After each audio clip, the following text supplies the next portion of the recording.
Chers bien-aimés dans le Seigneur, nous sommes aujourd'hui au deuxième dimanche de Pâques, qui est en même temps le dimanche de la divine miséricorde. Dans l'évangile de ce dimanche, nous voyons Jésus qui apparaît à ses disciples. Il leur souhaite la paix, il leur donne le pouvoir et il les envoie en mission. Pendant toutes ces apparitions, Thomas était absent. À son retour, les autres disciples lui disent « Thomas, nous avons vu le Seigneur ». Thomas ne va pas y croire. C'est ainsi que Jésus va apparaître à ses disciples pour la troisième fois en leur souhaitant la paix et va s'adresser directement à Thomas qui ne croyait pas au témoignage reçu de la part des autres disciples. En voyant Jésus, Thomas va professer sa foi « Mon Seigneur et mon Dieu ». Cet évangile m'inspire deux éléments qui pourraient éventuellement nous aider dans notre cheminement de foi. Ces deux éléments, c'est la paix et le doute. Depuis que le monde existe, la paix a toujours été un besoin primordial de l'homme. Les nations, les communautés humaines, les familles et les personnes que nous sommes, nous avons tous et toutes besoin de la paix. Sans la paix, rien ne peut se faire sur la terre. Cette paix doit d'abord être vécue à l'intérieur de l'homme. C'est lorsqu'on a cette paix au fond de soi que l'on peut mieux s'investir sur le plan temporel et spirituel. Le pape Paul VI ne disait-il pas « La paix ne signifie pas l'absence de guerre ». Il fallait que Jésus souhaite cette paix à ses disciples afin qu'ils arrivent à annoncer avec force la bonne nouvelle à travers le monde. La paix, c'est une arme pour la vie missionnaire. C'est cette arme qui va donner la force aux disciples dans leur travail de la proclamation de la bonne nouvelle pour avoir reçu une assurance de la part de Jésus.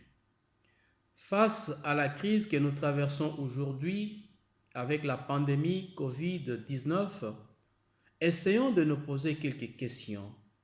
Où suis-je avec cette paix reçue de la part de Jésus? Est-ce que je suis réellement en paix au-dedans de moi? Devant les turbulences causées par cette pandémie, comment je fais pour être vecteur de cette paix dans le monde à travers mes paroles et mes actes? La communauté a aussi besoin de cette paix, à l'exemple de la première communauté chrétienne. Sans elle, la communauté ne saurait se réunir pour célébrer l'Eucharistie. Sans elle, il est pratiquement impossible pour que la communauté arrive à vivre la communion fraternelle. Sans elle, la communauté ne saurait vivre sa dimension missionnaire. Donc, le Seigneur compte sur chacun et chacune de nous afin que nous devenions à notre tour de messagers de cette paix partout où nous nous retrouvons et surtout en cette période critique de notre histoire humaine. Mes chers frères et sœurs, le deuxième élément qui ressort de cet évangile, c'est le doute de Thomas. Nous avons souvent une image très négative de Thomas. Le doute de Thomas n'est pas un doute méthodique à la cartésienne de quelqu'un qui doute pour douter. Cependant, le doute de Thomas nous aide à comprendre ce que c'est la foi. La foi, c'est quoi? La foi n'est pas une adhésion aveugle à une croyance, mais une confiance raisonnée dans la parole de Dieu. La foi n'est pas non plus une adhésion stupide à des affirmations non démontrées. Si la foi est considérée comme une adhésion stupide, alors les chrétiens deviennent comme des moutons de panurge qui doivent se contenter de ce que disent le pape, les évêques, les prêtres et les diacres. Mes chers frères et sœurs, la foi n'est pas un saut dans le vide, mais elle correspond à un besoin très profond de l'être humain. Je me souviens de cet homme qui était dans un mouvement ésotérique que j'ai eu l'occasion de rencontrer à Lourdes lors d'un pèlerinage il y a une quinzaine d'années. Et cet homme me disait que lorsqu'il faisait partie de ces groupes, dans les discours de mes camarades, il parlait constamment de Dieu, comment il fallait le combattre pour l'éradiquer dans la société. Alors j'ai compris que cette lutte constante contre Dieu était une façon de reconnaître son existence, puisqu'il est impossible de prendre du temps à lutter contre quelqu'un qui n'a jamais existé. C'est ainsi que j'ai tourné le dos à ces mouvements, j'ai trouvé le chemin de la foi et je me suis converti à l'Église catholique. Et aujourd'hui, je viens ici à Lourdes pour dire merci à la Mère de Jésus.